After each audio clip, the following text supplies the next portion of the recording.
Welcome to a Tech Moment on Cannabis Tech. I'm your host, Christina Etter. In this podcast, we take just a few minutes to talk about some of the exciting science and technology that is changing and shaping the cannabis and hemp industries.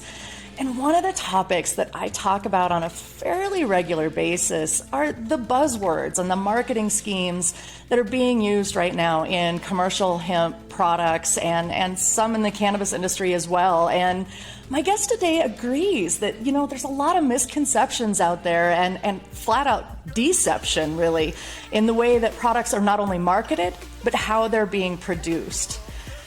Author and hemp entrepreneur and cannabidiol activist Jim Higdon is absolutely fed up with the continuous lack of oversight in the U.S. CBD products. And like I've always said, who can really blame him? There is so much happening right now in the CBD industry, and they are generating billions of dollars of revenue, and there's no standardization in the industry whatsoever. So, Jim, I am super excited to have you here today. Welcome to the show, Jim Higdon. Thanks for having me, Christina. Really appreciate it.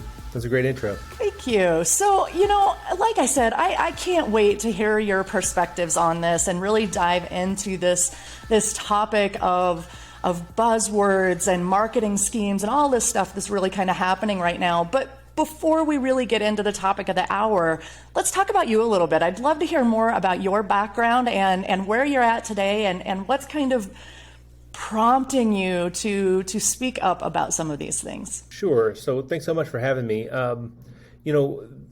With the hemp and the CBD and the cannabis industries, it's a really fascinating space because it's a new industry, it's a new space, and everyone has come into it from somewhere else, right? Everyone has a backstory, an origin story about how they got into cannabis from another place. And my story is perhaps unique, but we all have our own ways into the industry. I grew up in central Kentucky. When I was growing up, my hometown was notorious for being the headquarters of the largest domestic marijuana syndicate in American history. Federal prosecutors refer to this group as the Cornbread Mafia. And it really kind of shaped my young person understanding of the inequalities and of the drug war. Because the federal government and the media were portraying people in my community as bad people, but that was not my experience as a young person interacting with these people. They seemed like regular good people that were being villainized by the drug war. In the end, something like 70 men from my community arrested on 30 farms in 10 states with 200 tons of marijuana. And it really left a mark on me as a young person. I went off to school to be a writer and had this story kind of burning inside of me, knew that it needed to be told. Kentucky has a really unique place in the cannabis industry, in part due to this Cornbread Mafia activity in the 70s and 80s, but really before that, during the Hemp for Victory movement in World War II, and even before that, going all the way back to the first hemp crop planted in Kentucky almost 250 years ago. So Kentucky's got this very long, storied tradition with cannabis. It might be the best place in the continental United States to grow cannabis, and that story, that legacy, that culture, that tradition had been largely forgotten until I set about to write this story about the Cornbread Mafia and really get to the bottom of why it was that Kentucky was the center of it all.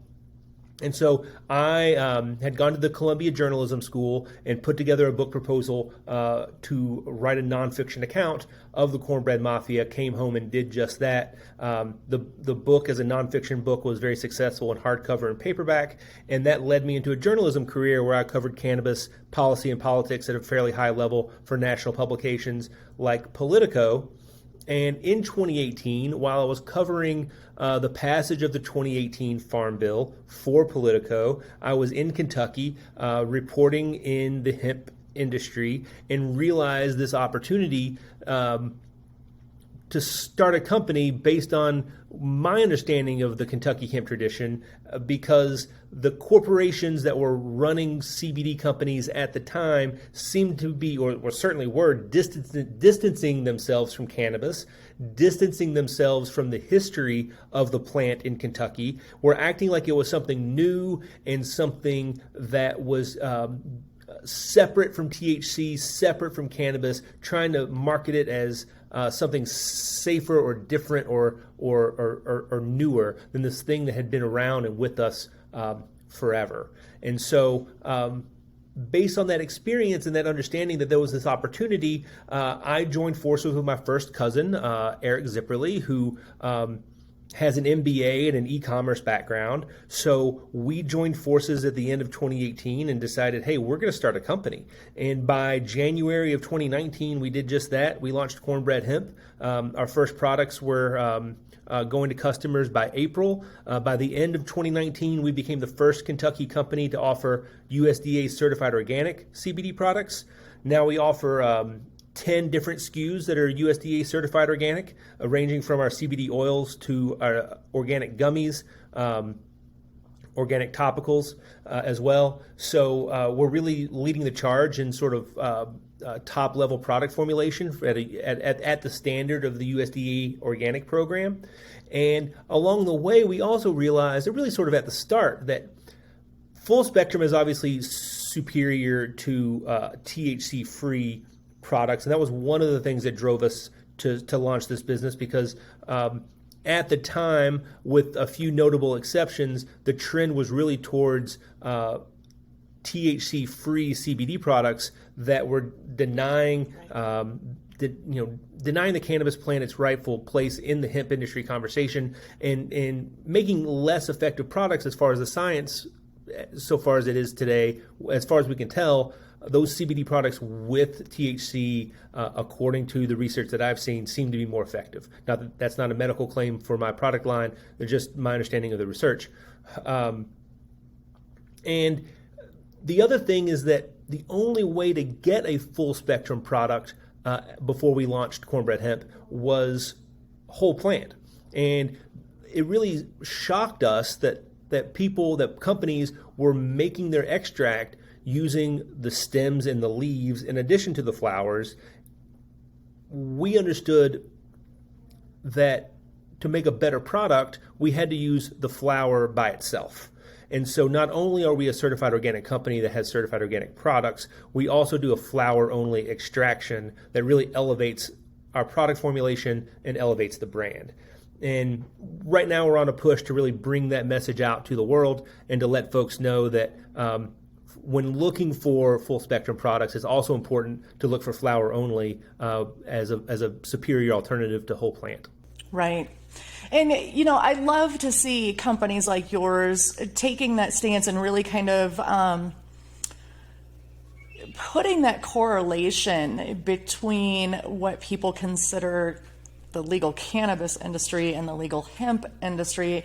Like you said, the THC is a part of hemp, and cannabis and hemp are the same plant. It's just government regulations that have determined what is actually hemp. And I think you're absolutely right. I mean, if we look at it from a medicinal standpoint, or a therapeutic standpoint, even if you're looking at other herbal medicines, there's terminology, things that are being used, like synergy is used in herbal medicines to talk about what we call the entourage effect. And that's, how different compounds actually work together. And so with the cannabis and hemp industries, like you said, there's so much terminology. We hear full spectrum, we hear broad spectrum, we hear THC free. With the new Delta 8 and Delta 10 products, we hear things like marijuana light, and there's all these buzzwords and things that are happening in the industry. And in my opinion, I think it's really just kind of confusing people.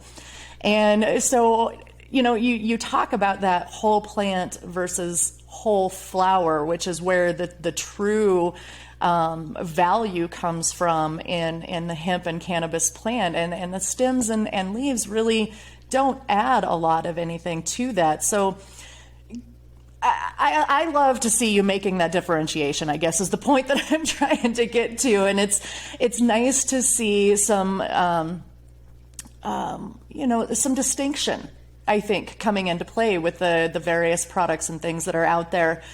Now, using these keywords, though, and these buzzwords, and we see all of these things on different products, and we know that labeling and testing and stuff like that just really isn't up to par. But tell me from your perspective, from the things that you've seen happening in the industry, what's your view of what's going on in terms of marketing and consumer education in hemp and CBD and other products that are being derived from hemp?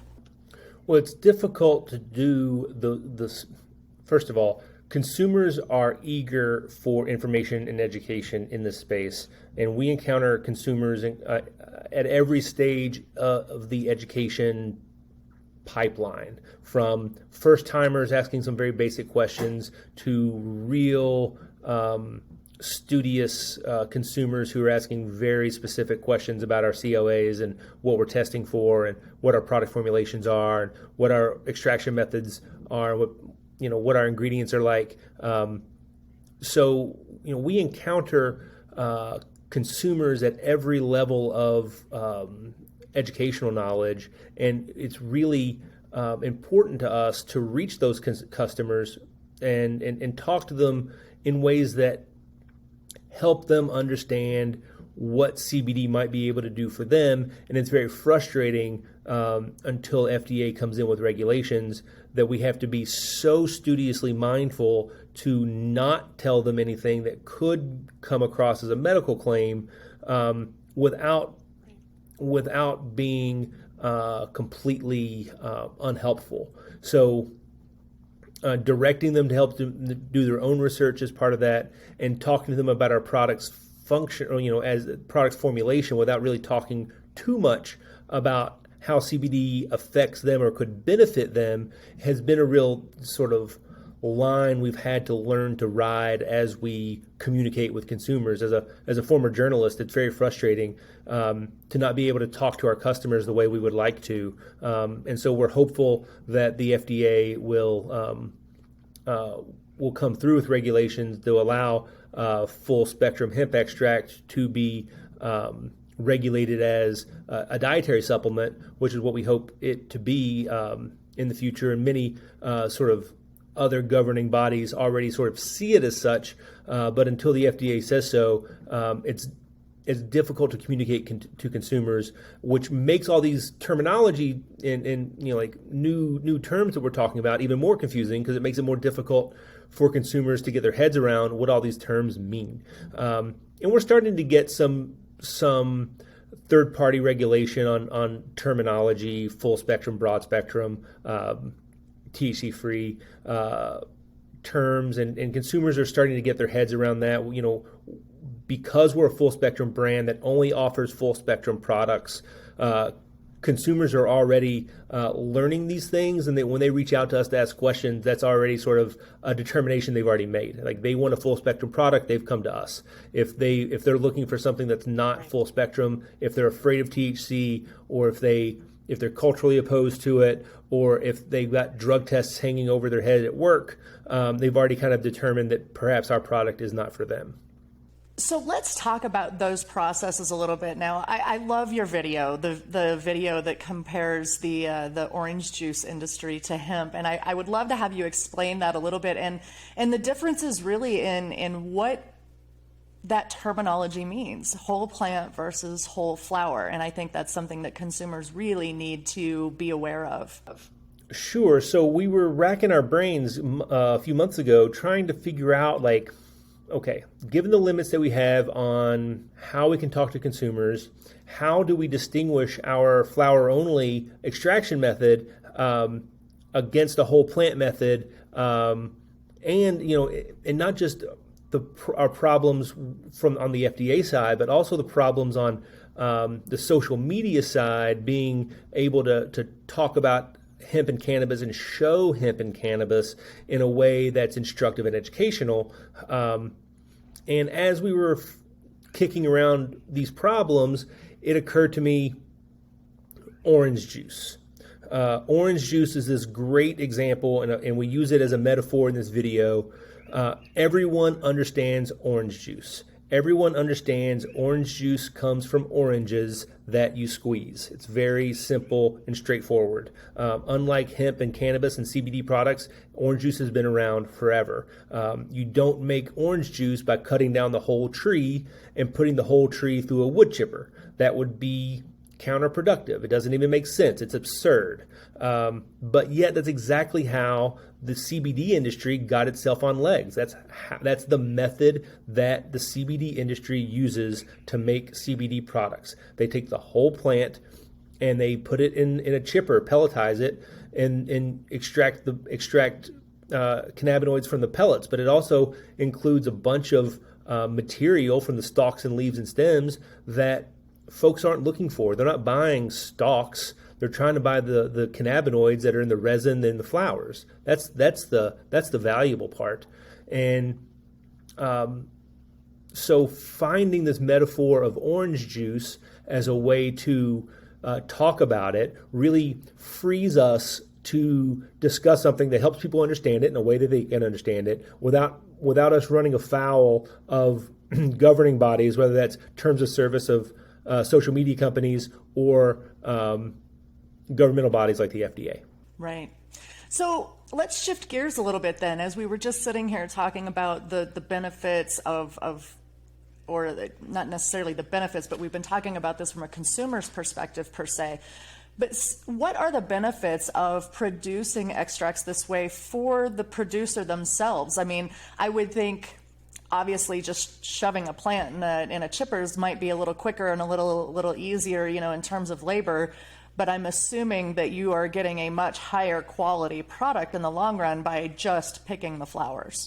Well, I mean, since you mentioned it, it's certainly true. The flower-only process is much more expensive than a whole plant process for a number of reasons. Labor is one, and then the yield of the quantity of biomass is significantly less because we're only taking the best parts of the plant.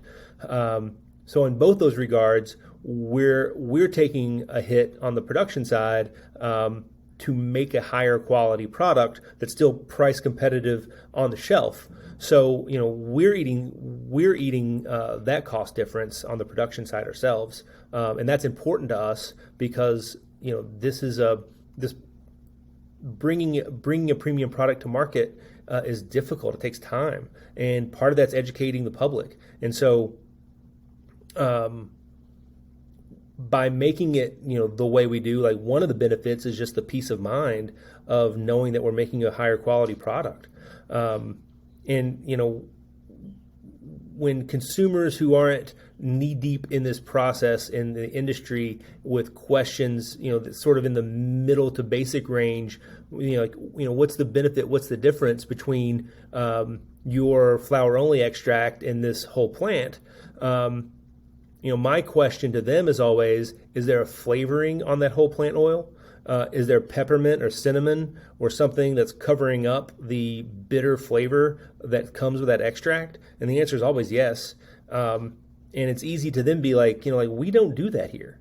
We don't flavor our oils because our oils taste like cannabis flowers, which is what they're supposed to taste like. And putting peppermint on top of it would, it just defeats the purpose. People aren't shopping for peppermint, they're shopping for cannabis flowers. And that's what we offer in our products. Because of Kentucky state law, we cannot offer the flower itself as a marketable product, but our CBD oils and our gummies and our topicals are as close as you can get to the real thing in the marketplace today. Do you think you'll see that change? Do you think as we learn more about hemp or as laws continue to change, do you think other states will start opening up to more smokable hemp opportunities? I think it's just a matter of time for that. And most states have. We've got these court cases going on, I think in Indiana and Texas on this issue. Those will play out. They've been in the court for a year now about this stuff. So it takes time. The law enforcement lobby is a strong lobbying force, especially in conservative state legislatures like here in Kentucky. And law enforcement does not like smokable hemp flower, especially in states like Kentucky where there's no medical marijuana yet legal, because it's essentially de facto decriminalization. If hemp flower is legal, then police officers cannot tell the difference between that and an illegal marijuana bud, and they don't like that. So until that issue is resolved legislatively, it will continue to be an issue that we have to deal with. I couldn't agree more. My home state is Iowa, and I know in Iowa you get the same fine for smokable hemp as you do for marijuana, and it's more than $1,800 and up to a year in jail for possession of smokable hemp. So it's I get it, and it's just such a sad state to think that that we're still doing that. 2 steps forward, one step back. Yeah. You know, like we're making progress on this front, and as we make progress, there's always some pushback, and you receive that pushback and continue to move forward. Be patient with people, being patient with lawmakers, being patient with folks, letting them understand the process and the plant and how it's not threatening to them or their families or their communities. And eventually, over time, we win over and over. It's difficult and frustrating because we want to go faster, but we're moving ahead every day in the right direction. Right. Now, one of the discussions that I've been having a lot, it seems like lately, is in terms of labels on CBD products, labels on Delta 8 products, and labs and integrity in labs in testing these products and the things that they're testing for. Do you feel like if we do get a little better federal regulation, is that what's really going to help bring in this wild, wild west atmosphere that we have in the hemp industry right now? Well, it certainly, better federal regulations certainly will not hurt. We need it because what we're seeing across the board is states making these decisions on their own. You mentioned Iowa. Iowa's state regulations for CBD retail are quite restrictive and weird, as are states like Louisiana.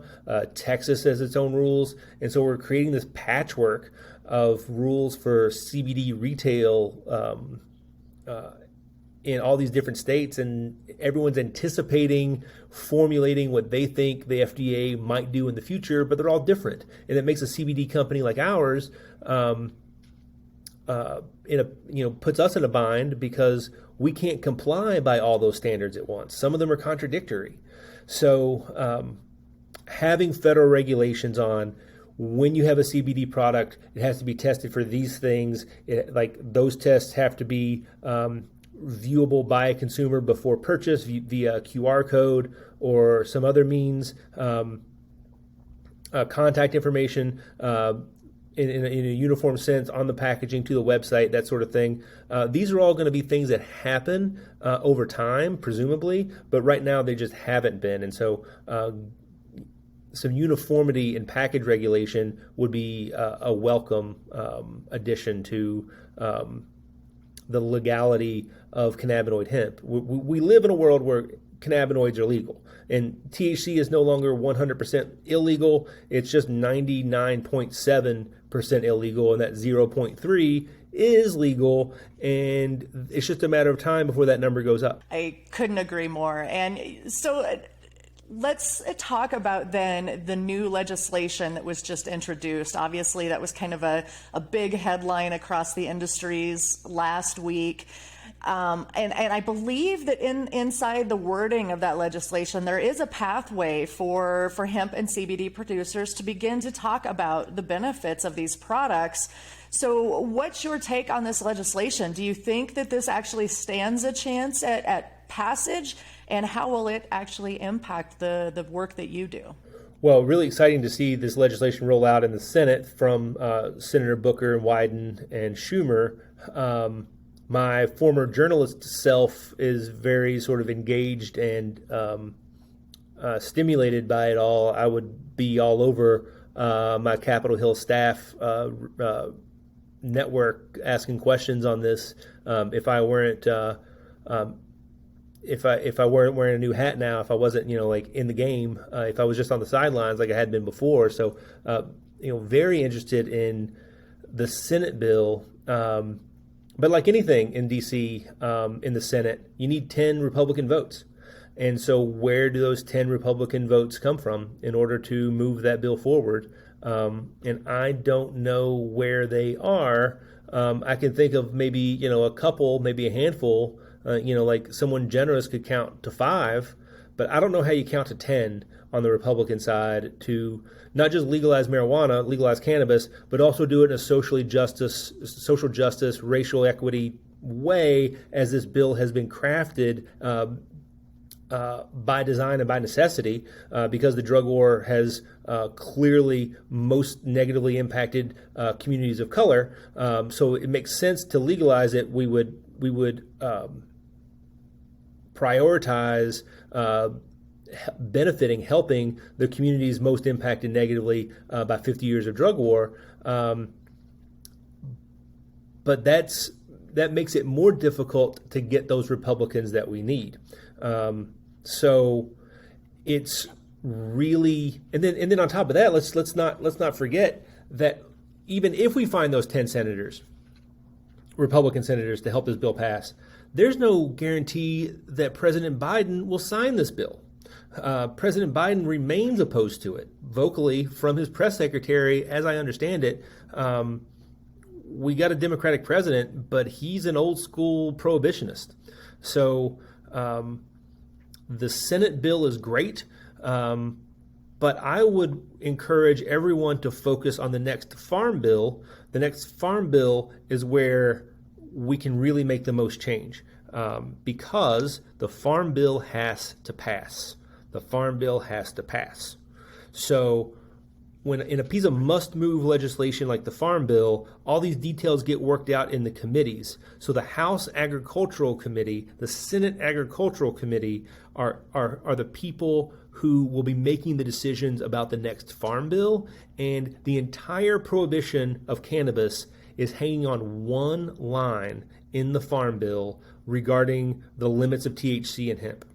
That 0.3% number is going to go up. Does it go to 1%? Does it go to 5%? Like, it's going to increase. The USDA says that as much as 20% of the hemp crop will be destroyed because it tests hot for over a 0.3 THC level. And my understanding is the reality of that number could be double that. And you can't have a sustainable agricultural product if you're destroying 20 to 40% of it before it even gets to the marketplace. It's just not feasible. It's not fair to the farmers. And to create a farmer-friendly hemp program in America, we must increase the THC cap. Do we increase it to 1%? Do we increase it to 5%? And eventually we can eliminate it through the Farm Bill. And I think that's probably, realistically, in a dysfunctional Congress, in the world we live in, the best way to get this done. That is such a great point, and thank you for pointing that out, because I think you're right. I think people have been waiting for this blanket legislation that's just going to come along and say, yeah, prohibition's over. But in the environment that we're in, it makes much more sense to see it worked into that Farm Bill and to see THC limits change from that perspective, versus, trying to come in and recreate the wheel with cannabis as something different. So what a great point. And, I guess the moral of the story there is that things are changing. Like you said earlier, it's little steps at a time. It's baby steps here and there. We're getting there. It's going to take patience. It's going to take a little more time. It's going to take that regulation. But I am so thankful for companies like yours and for visionaries like you that see the fact that there's such a huge future here, and there's potential and there's opportunity, but things have to be done right. They have to be done correctly. And unfortunately, in the green rush that we've seen and in the legalization that we've had over the last couple of years, I think there's just so much opportunity and so much temptation that we see these buzzwords, and we see these different types of fast, quick processes to get to an end product as quickly as we can without as much regard to quality. So I love to see that you're using that whole flower and really focusing on quality in those extracts, and recognizing the fact that quality can't come from a biomass that's full of junk. And I think that's the big thing there. And then educating consumers to this distinction, right? Like, that's the tricky part. Like, consumers have, there's, like you said,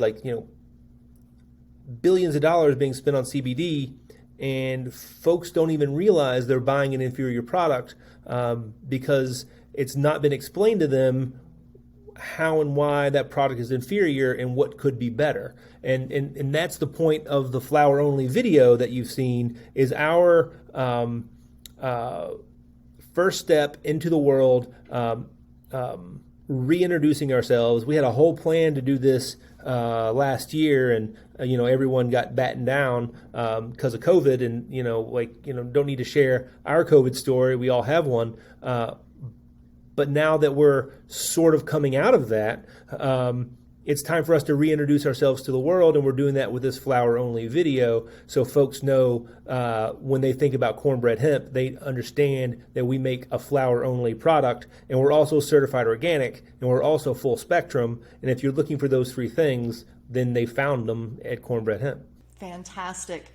Well, Jim, I cannot thank you enough for taking time out of your day today to come onto the show and talk about these differences in products, and talk about, some of these changes that we're seeing, and hopefully we do get to see some good changes happen here in the future, and we can open up that pathway to really talk about hemp and educate consumers about hemp and cannabinoids and cannabinoid therapies the way that they need to be educated. I think right now we're in such a bind because, like you said, with regulations the way that they are, we can't educate consumers properly.